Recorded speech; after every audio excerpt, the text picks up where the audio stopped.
Morning. Theodore here. How are you guys doing? Been a while. 15,000 subscribers. Pretty cool. Pretty cool. 15,000 people have hit that subscribe button. Maybe more, since probably some have unsubscribed. But of course now I'm obviously also putting this on TikTok. But it's cool. But it also doesn't mean anything, really. It doesn't mean anything to me, to my worth. It doesn't mean I have more value or worth than another person that maybe just doesn't even have a YouTube or Instagram account or anything. So that sort of ties in with today's video. What I want to talk about is just your worth, your self-worth, and all the introspection and self-work I've been putting in this summer. Where do I start this? My motivation for making this video is quite tragic, really. It's a friend of mine I found out this week died last Sunday, I believe. It's weird. I was just scrolling through Facebook and I saw the news that this friend of mine who I was just chatting with in the DMs a week ago, less than a week ago, 5 days ago or less, and also the week prior, is now gone. And I just dropped my phone and I couldn't understand it. It just didn't make sense to me. I didn't know the reason why. Figured there must have been some tragic accident, but later I found out, and it's been all over the news, so I'm not bringing anything to light here that I'm not supposed to. It was suicide. And this was a young mother of a 3-year-old daughter who was a copy-paste of her mother, honestly. It's beautiful. And the relationship looked beautiful. And it's beyond sorrowing and sad that this would happen. This person, this girl, this woman, 24-year-old woman, young mother, reached out to me just a couple of weeks ago, telling me that she loved watching my stories and loved watching my social media and found it so inspiring and nice to see how I've sort of blossomed. And that was amazingly kind of her to reach out and just to say that. We just started having a conversation from that, a basic conversation, and just because we had met 4 years prior or something, just as friends, and she was just an amazing girl, just really bright, full of just sort of a sunshine vibes. So it's really tragic and sad that this would happen, and it's got me thinking a lot about mental health and how I honestly almost feel like an obligation to talk a little bit about it here, and maybe even try to help by sharing what I've just been working on with myself.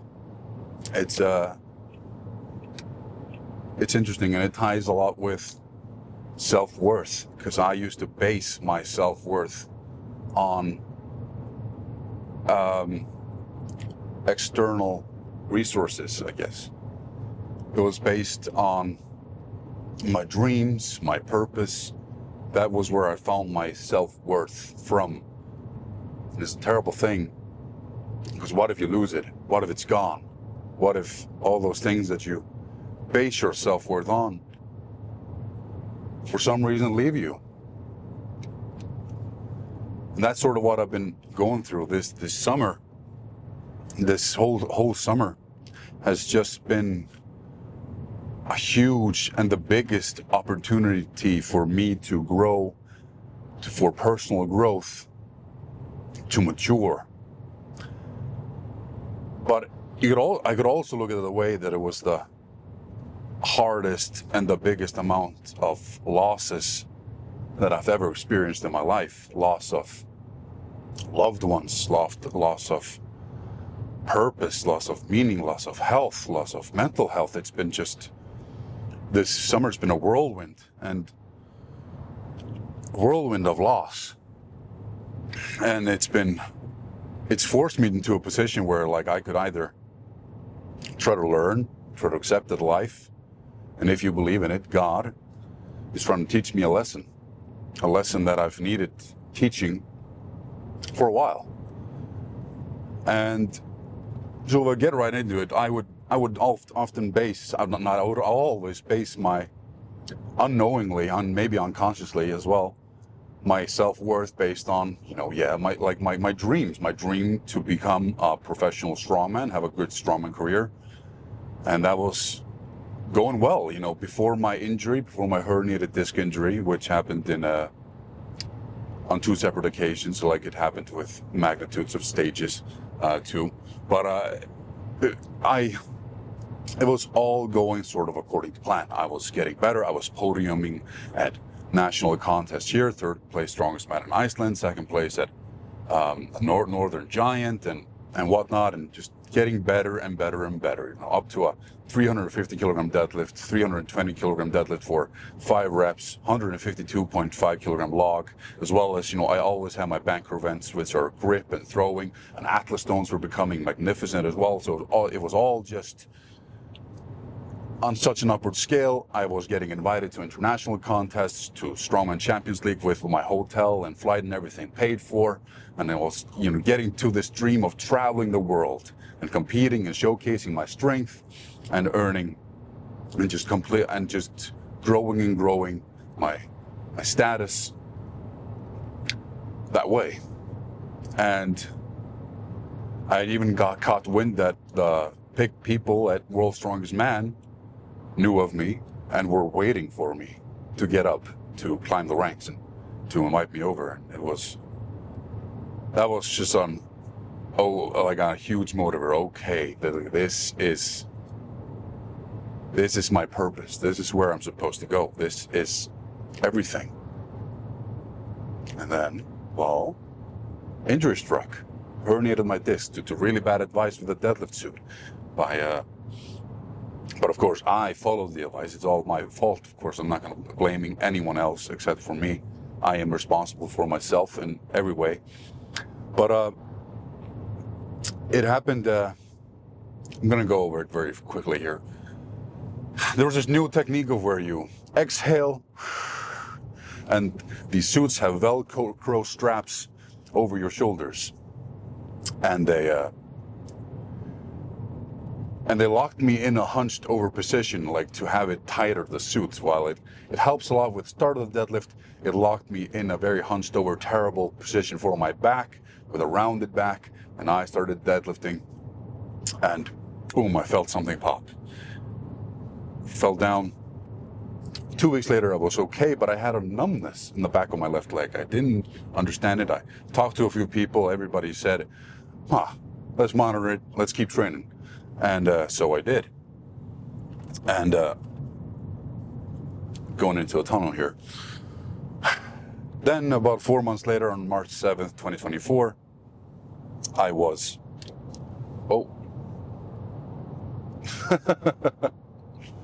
Okay, there we go.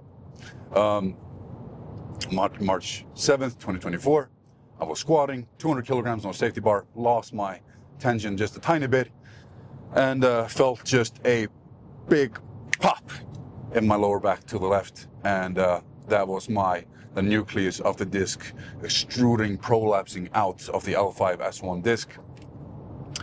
Had to go to the emergency room in the evening, and I was injected with morphine, a lot of it, because I was just in the most amount of pain I had ever experienced. The only thing I can liken it to, and I've said this before as well, is just somebody pouring gasoline down the inside of my left leg, down my nerve, and lighting it on fire with no means of turning it down, of putting it out. And man, oh man. That's where it all began. I thought this maybe would take a month, 2 months to heal. Then that 2 months turned into 4 months, then 6 months, then a year. And of course, there's the sudden truth and realization that I'm not coming back into Strongman is becoming painfully clear. There's no way. So, loss of purpose, but I still, at least, still had my I could compete in bodybuilding. I could diet down, and I could, my worth was now sort of based on being desired, being liked. It's changed over from my strength and having that dream to being, well, looking good, I guess, almost. Just that became sort of what I like shifted my self-worth to. A terrible thing, a very narcissistic and terrible thing for me. Even though I consciously did it, but it just sort of shifted that way. I didn't put in the self-work to know that. Well, I'll get to that in a second. But then, after my bodybuilding contest, I got prescribed really bad exercises. And I got my health deteriorated so much. The herniated disc re-prolapsed, so all the healing that I had done in the year prior was had been nullified. I was back at stage 1 and even worse, stage 0. And I had to restart everything again, and I was even worse. For 3 weeks, I could not sit, I could not stand, I could only lay on the floor on my stomach, a mere shadow of who I was as this one of the strongest men in Iceland. I literally couldn't stand. I was so fragile. It was just felt like I lost everything. Started losing my mental health as well. And then that started getting a tiny bit better, but still, it's just the realization that these things that I based my self-worth on, were leaving me. I couldn't train. I was losing my muscles. I was losing my what I thought was my desirability, which was my looks. And why people would want to be with me, be around me, was because of these things. That was my worth, my value. These things were all leaving me. And more stuff happened. More losses occurred during the summer, which just pushed me into a really bad place where I had to take a deep look at myself, where I was in a really bad place. And I had to realize that these external things are not a measure of your worth. They're not. They're not. Not in any way, shape, or form. I have no more value if I have those things than another person who doesn't. We're the same. We're equal. It should all just be from you. It's all from you. It's all from within. And I had to do a lot of self-work and deep introspection and realize that my self-worth and my value as a person doesn't come from these things. It comes from my values. And my ability to make the right decision based on my moral values. That is my worth. That is who I am. And I will always have that.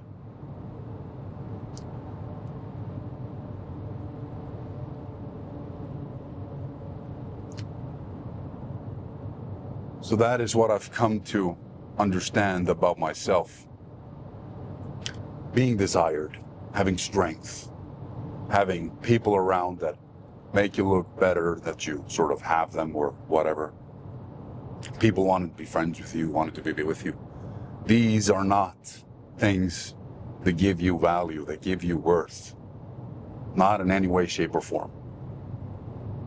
It all comes from you. You have to like yourself. But what are my moral values?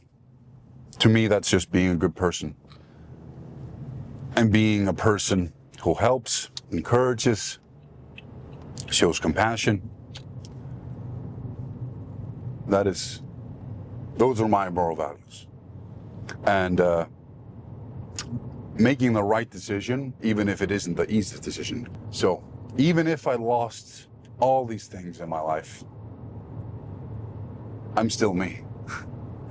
And even though right now I'm not able to train, I'm not able to bodybuild, I'm not able to deadlift or squat or do all these things, I've lost most of my strength. I still have like a ground base of strength, but even though I lost everything, even if I was even just paralyzed, I would still be me. I would still have my values. And I think that's a very important thing. to realize that, yeah, Instagram likes, followers counts, subscribers counts. It's doesn't mean anything in the grand scheme of things. Not really. So that's sort of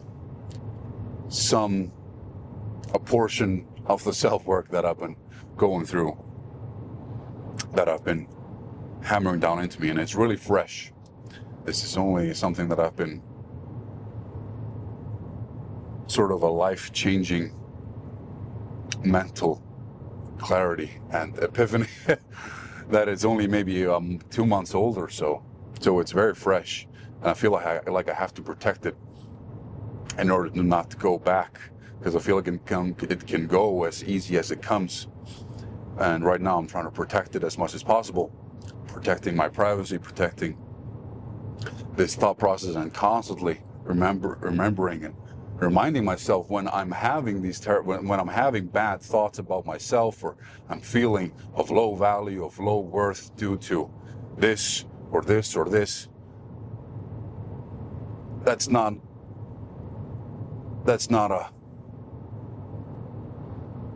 my value. It's not at all. And it also has to do, if I get into another thing, which is people pleasing, what was one of my biggest flaws.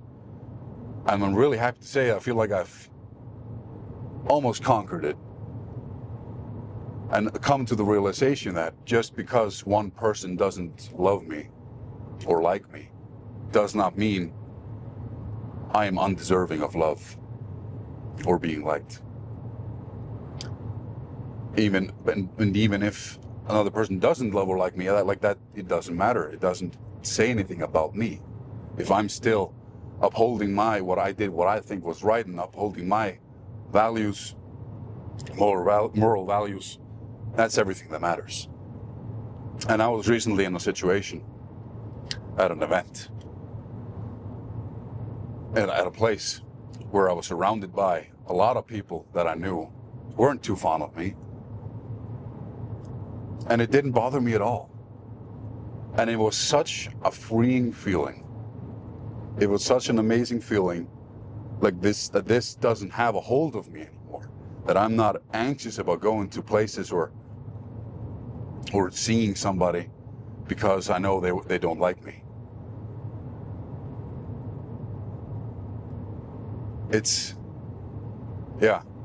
I can't describe it, and well, I'm trying my best to describe it here.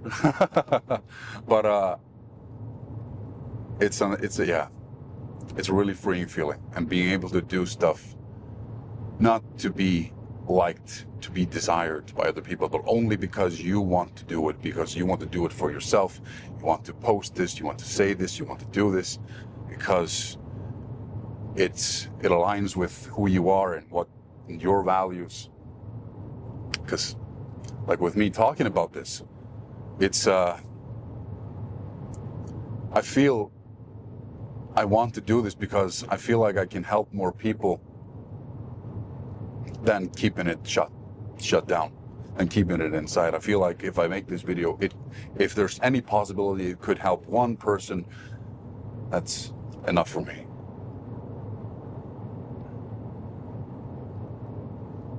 And it's interesting with helping people when it comes to from a place of empathy.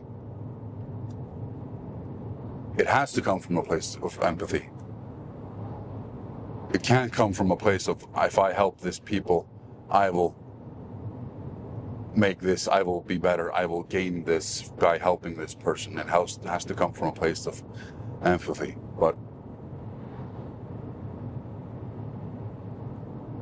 yeah. So I'm on my way to hike. I'm on my way to hike a mountain called Hafnarfjall. It's next to Borgarnes. I'm looking at it right now. It's mighty big. My phone is at the Apple repair shop. There was a problem with the camera where the 0.5 lens sort of disappeared and it was just blurred, and it was having a trouble connecting to the camera and making strange noises. So it's at the repair shop. So right now I have my old iPhone 12, terrible quality, going from a 16 plus to a 12. So I'm not going to be making a video about it. I'm not going to be filming anything, but it's just going to be, that's not why I'm doing this thing. I'm not hiking to make videos about it. I'm hiking it because I really enjoy it.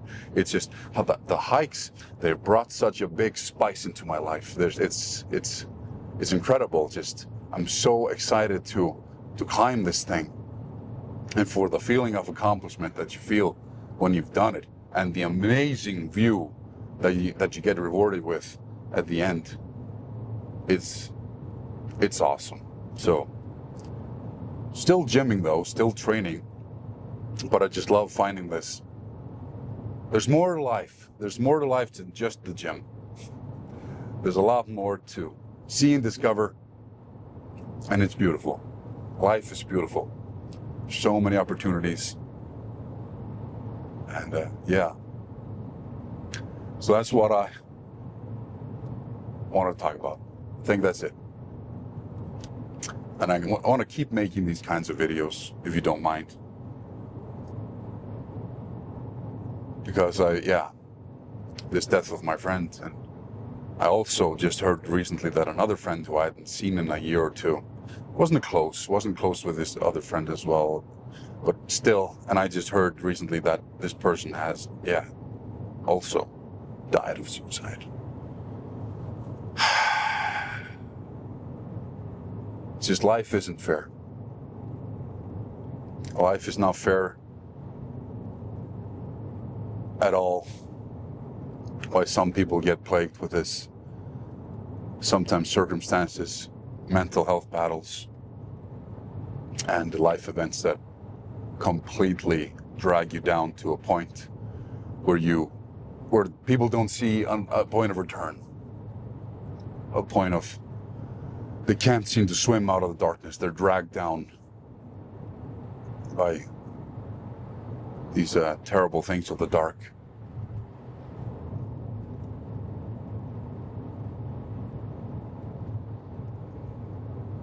But so I want to encourage you, like, if you're feeling this way, if you're having suicide ideations, suicidal thoughts, please reach out. And if it's not possible for you to reach out to a friend or a family member, there's an organization, at least here in Iceland, called the PIETA organization, who help with suicidal thoughts and people who are in danger of suicide, and they can really help you. So please contact them if contacting a family or friend and opening up to them just seems impossible. Please. I hope, and I want to say that I know that deep down in your heart, you don't want to die.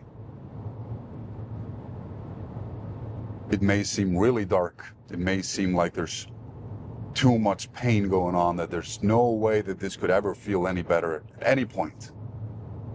But please, it will. Reach out to those people, let them guide you. Reach out to these suicidal help organizations and let them guide you back. Not even back, but back to a better placing. Let them help you.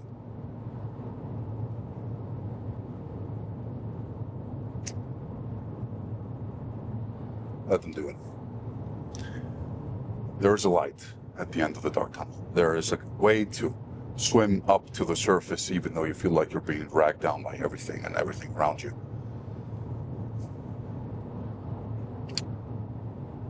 Yeah. Anyway, guys, I hope you're doing well, and hope you're having, well,